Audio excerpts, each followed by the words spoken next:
తెలంగాణలో బతుకమ్మ 9 రోజులు జరుపుకుంటారు. అందులో ప్రతిరోజు బతుకమ్మకు ఒక ప్రత్యేకమైన పేరు ఉంటుంది.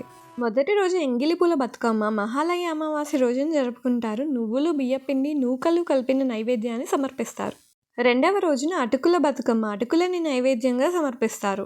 మూడవ రోజు ముద్దపప్పు బతుకమ్మ ముద్దపప్పు, పాలు, బెల్లం కలిపిన నైవేద్యాన్ని సమర్పిస్తారు. నాలుగవ రోజు నానబియ్యం బతుకమ్మ నానబెట్టిన బియ్యం, పాలు, బెల్లంతో కలిపిన నైవేద్యాన్ని సమర్పిస్తారు. ఐదవ రోజు అట్ల బతుకమ్మ బియ్యం పిండి అట్లతో తయారు చేసిన నైవేద్యాన్ని సమర్పిస్తారు. ఆరవ రోజు అలిగిన బతుకమ్మ ఈ రోజు నైవేద్యం ఏమీ చేయరు. ఏడవ రోజు వేపకాయల బతుకమ్మ బియ్యం పిండిని వేపకాయల ఆకారంలో చేసి ఫ్రై చేసి సమర్పిస్తారు. ఎనిమిదవ రోజు వెన్న ముద్దల బతుకమ్మ వెన్న, బెల్లంతో వెన్న ముద్దలను చేసి సమర్పిస్తారు. తొమ్మిదవ రోజు సద్దుల బతుకమ్మ ఈరోజు 5 రకాల పులిహోరలను నైవేద్యంగా సమర్పిస్తారు. వీడియో నచ్చితే లైక్ చేయండి, కమెంట్ చేయండి. అలానే సబ్స్క్రైబ్ టు ఆకాశమే హద్దు. Thank you.